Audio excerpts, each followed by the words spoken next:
My name is Bethany Alexander. I'm 29, a graphic designer living in a mid-sized city that feels too small when your heart's been broken. Before everything fell apart, I used to think love was built on patience, that if you gave enough, stayed, kind enough things would balance out. I believed that with my whole soul. Leon was the kind of man who could make any room feel alive. He was a freelance writer, bright charming, always chasing something bigger than himself. The problem was, the something bigger never stayed the same for long. When we met, I loved his fire. He said I grounded him, kept him sane when deadlines piled up or editors ghosted him. And for a while, that balance worked. He'd get lost in his dreams, and I'd quietly hold our world together paying bills, when his invoices were late bringing coffee, when he stayed up writing, believing we were a team. But love can turn one-sided without you noticing. 6 months before it ended, Leon took a side job bartending at a trendy lounge downtown. Just something temporary, he'd said. But soon his stories started sounding different. New friends, new nightlife, new energy. He'd come home smelling like whiskey and laughter eyes, bright but distant. I'd ask rough shift. He'd shrug, just tired. But I wasn't blind. His phone buzzed constantly, messages he'd hide with a quick flick of his thumb. When I asked who it was, he'd laugh. "You don't have to worry, Bethany. Not everyone's out to break your heart." I wish I'd realized then people only say that when they already have. The fights started small. Forgotten calls, missed dinners. Then came the digs. "You're always planning everything. Loosen up. You don't take risks. That's why your designs feel safe."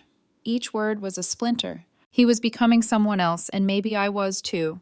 The kind of woman who stared at her phone long after it stopped ringing, trying to convince herself things were fine. Then came that night. Our friend Mark hosted one of his famous house parties, crowded rooms, loud music, people everywhere, pretending life was perfect. I went because Leon insisted. I thought maybe it'd help us reconnect. I even wore the dress he once said made me look like trouble in a good way. But he barely noticed. He was across the room laughing too loudly with a blonde from his bar named Chloe. I saw the way his hand lingered at her waist when she whispered something in his ear. My stomach twisted, but I smiled anyway. The kind of smile women use when they're breaking inside. When I tried to approach, he turned and said, "Hey babe, this is Chloe. She actually understands what it's like to take risks." The air thickened around me. I forced a polite nod. "Nice to meet you," she smirked. "Oh, I've heard so much about you." Something about the way she said it told me everything I didn't want to know. I excused myself, went to the kitchen to breathe. A minute later, Leon followed, his eyes sharp, his tone colder than I'd ever heard. "Bethany, we need to talk." I swallowed hard. "Now," he gestured vaguely toward the crowd outside. "Might as well. Everyone knows anyway." Before I could speak, he stepped back, raising his voice just enough for others nearby to hear.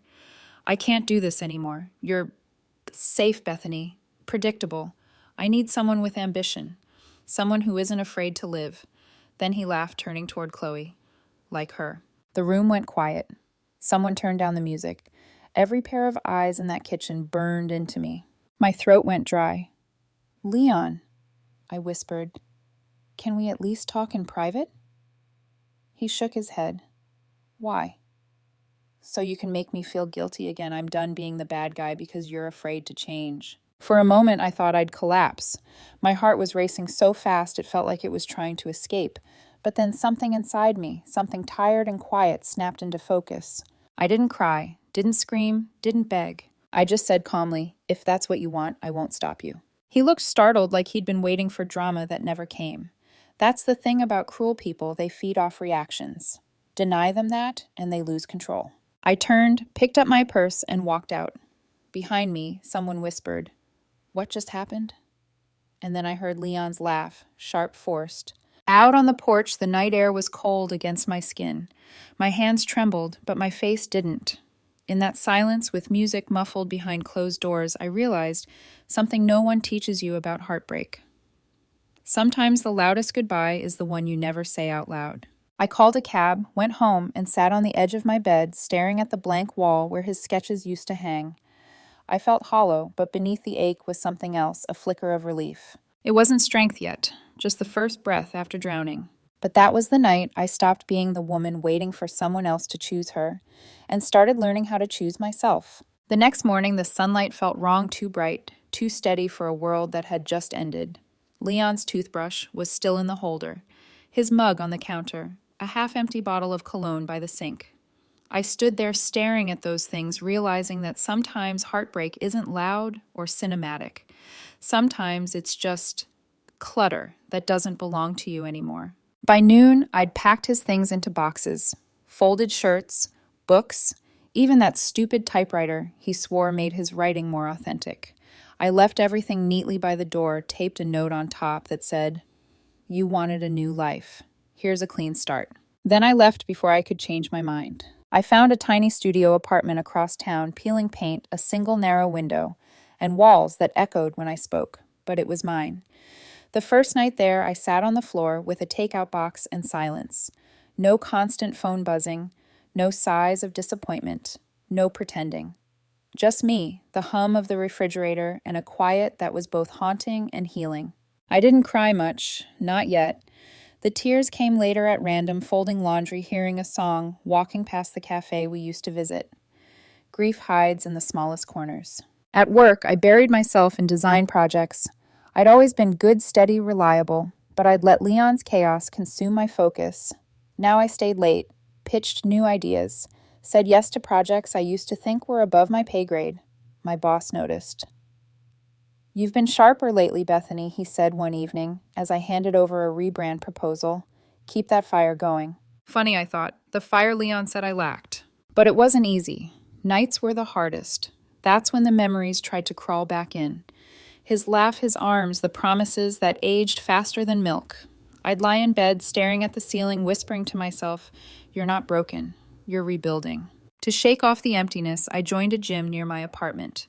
It was a small, no-frills place, sweaty loud, filled with people chasing their own kinds of redemption. The first day, I almost walked out. I felt awkward, out of place, like I didn't belong in a world of steel and mirrors. But then I thought about Leon's smirk when he used to joke about my comfortable lifestyle as if stability was something to mock, and I stayed. At first, I could barely last 20 minutes without gasping. My arms ached, my legs burned, but that pain felt clean. I wasn't lifting weights. I was lifting pieces of myself back together. Weeks blurred into months. My body started changing. My posture straightened.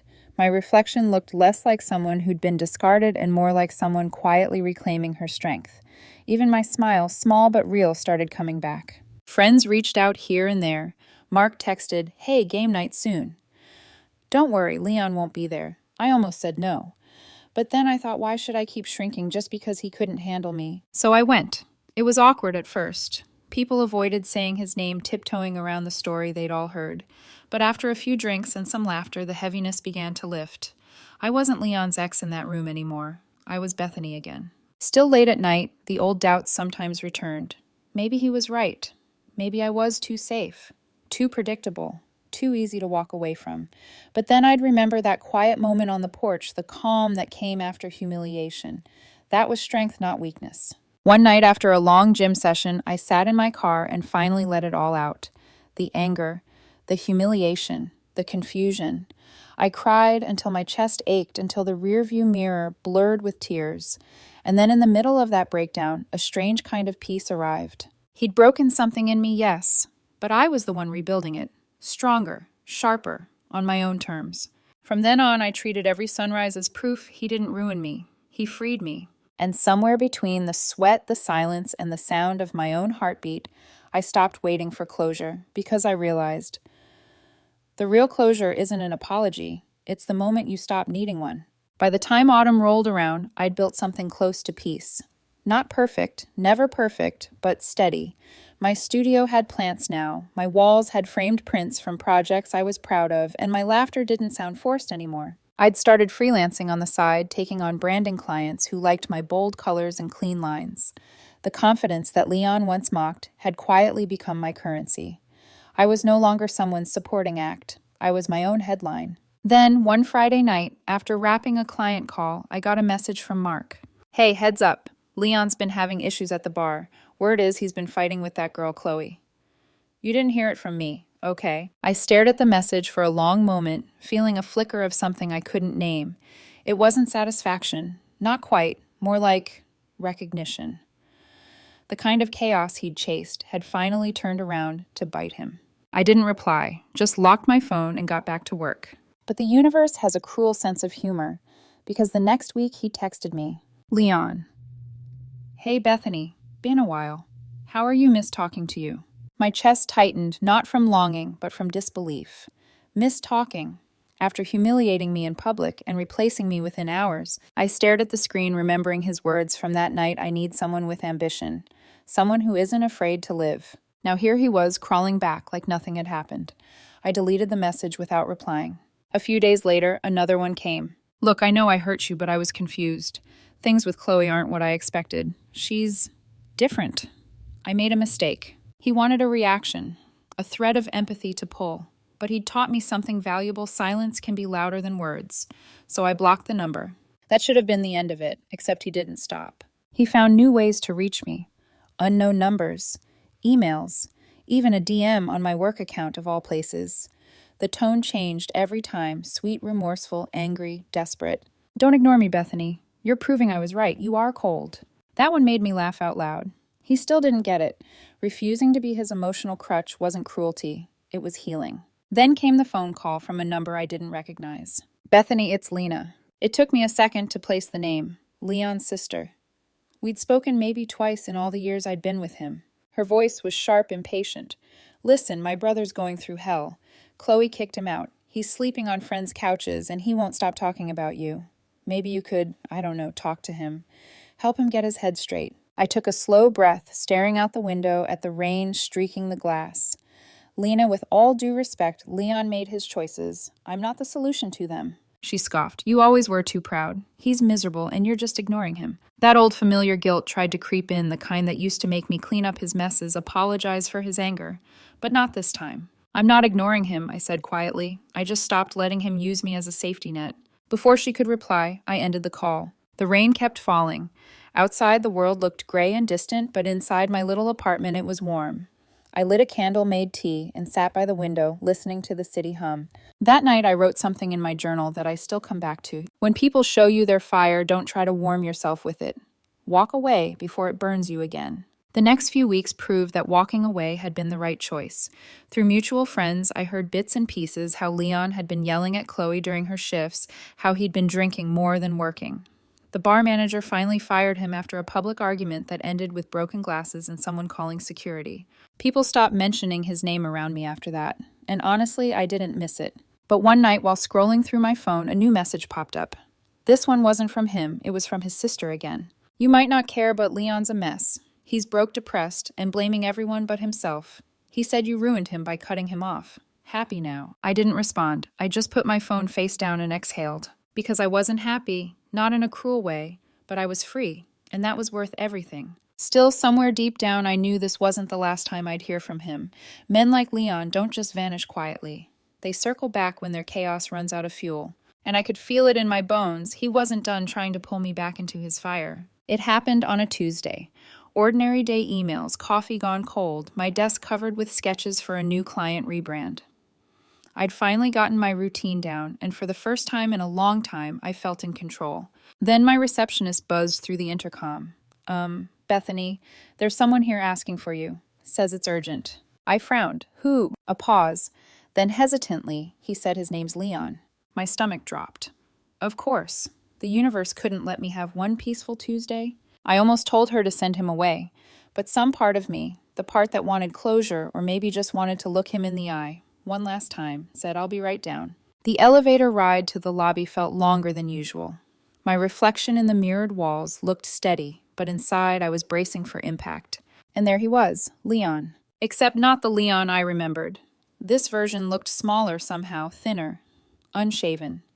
His once proud posture bent like he'd been carrying his own regret too long. His clothes were wrinkled, his eyes hollow.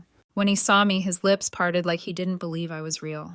Bethany, he said softly, voice hoarse, you look incredible. I didn't answer that. I crossed my arms. What are you doing here? He gave a weak laugh, rubbing the back of his neck. I know I shouldn't have just shown up, but you've been ignoring my messages and I needed to see you, in person. I kept my tone flat. You needed to see me. For what, Leon? To apologize. To fix your mess, or to feel better about what you did. He flinched like I'd slapped him. Bethany, please. I know I screwed up. I was stupid. I thought Chloe was different, fun, exciting. But she's a nightmare. Controlling, manipulative. Everything I accused you of being, she actually was. For a moment, I just stared at him. He was trying so hard to look sincere, but all I could see was the man who once called me predictable in front of a room full of people. Leon, I said quietly, do you hear yourself? You don't want me. You just hate being alone. His expression cracked. That's not true. I miss you. I miss how peaceful things were. You were my home. The words landed like a punch. Not because I believed them, but because there was a time I would have done anything to hear them. But now they just sounded empty. I took a deep breath. You humiliated me, Leon. You said I wasn't enough. And now because the chaos you chased turned on you, you expect me to patch you up. That's not love. That's convenience. His jaw tightened. You've changed. You used to be so forgiving. No, I said, stepping closer. I used to be afraid. Afraid that if I didn't forgive, I'd lose you. But I already did, and I survived it. He looked down, voice trembling. I don't know how to fix this. You don't, I said simply, because I don't need it fixed. For a second, I thought he might cry. His shoulders shook, his eyes glassy. So that's it. You're just going to walk away after everything. I nodded. Yes, because walking away was the only thing you taught me to do right. He stepped forward, desperate now. Bethany, please. I'm begging you. I don't have anyone else. You were always the kind one. Don't turn your back on me, too. I stared at him, really looked. At the man who once called me safe, now begging for the safety he destroyed. Kindness, I said slowly, isn't the same as self-sacrifice.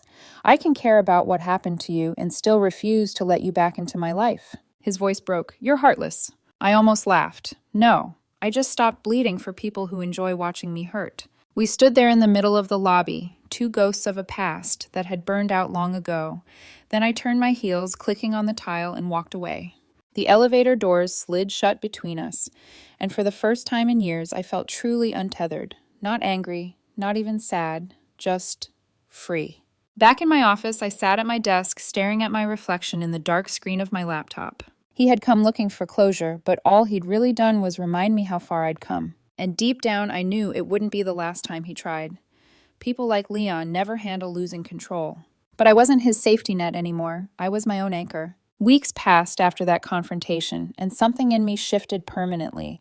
It wasn't just relief, it was a quiet, blooming strength that wrapped itself around my life like morning light through open blinds. Work thrived. Clients requested me by name now. I led presentations instead of assisting them. My name appeared on the company's website as lead designer, and seeing it there, bold official, made my chest tighten in the best way. At the gym, people started recognizing me. The trainers nodded when I walked in. The woman at the front desk once said, "You've really transformed Bethany. You look like someone who doesn't let anything get to her." I smiled. That's the goal. But I won't lie. There were moments when the past still flickered. When a song from that party played on the radio. When I passed a cafe where we used to sit for hours planning a life that never happened. But instead of aching, those memories now felt like dust I'd brushed off. Then one evening it happened. I was mid-deadlift set, sweat dripping down my back, music blasting in my ears, when I saw him. Leon, standing near the entrance, scanning the room, looking lost in a place where I now belonged. His hair was unkempt clothes, hanging loose on a thinner frame. His eyes darted around until they landed on me. And in that instant, I saw it, the shock, the recognition, the regret. He hesitated, then walked over, weaving through the machines until he stood a few feet away. I didn't stop my reps. I finished the set calm and steady before setting the bar down. "Bethany," he said softly, "you've changed." I wiped my forehead with a towel, looking at him evenly. That tends to happen when you stop carrying someone else's weight. He flinched, but tried to recover with a smile. "You look amazing." I mean, wow. I always knew you had this in you. I just didn't care to see it, I interrupted. He looked down, shame washing over his face. "I deserve that." Then quietly, Chloe's gone. Took everything I had. My savings, my laptop. I'm sleeping on a friend's couch. I don't know where to start. I folded my towel neatly, keeping my tone even. "You'll figure it out. You always said you wanted to live fearlessly. This is what that looks like." He stepped closer, desperation creeping in.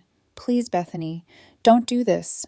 I know I don't deserve your help, but I can't stop thinking about how good we had it, how stable things were with you. You were right about everything. For a moment, I studied his face, the same face that once sneered at me for being too predictable. And suddenly I felt nothing. No anger, no longing, just an odd kind of clarity. Leon, I said quietly, do you remember what you told me that night?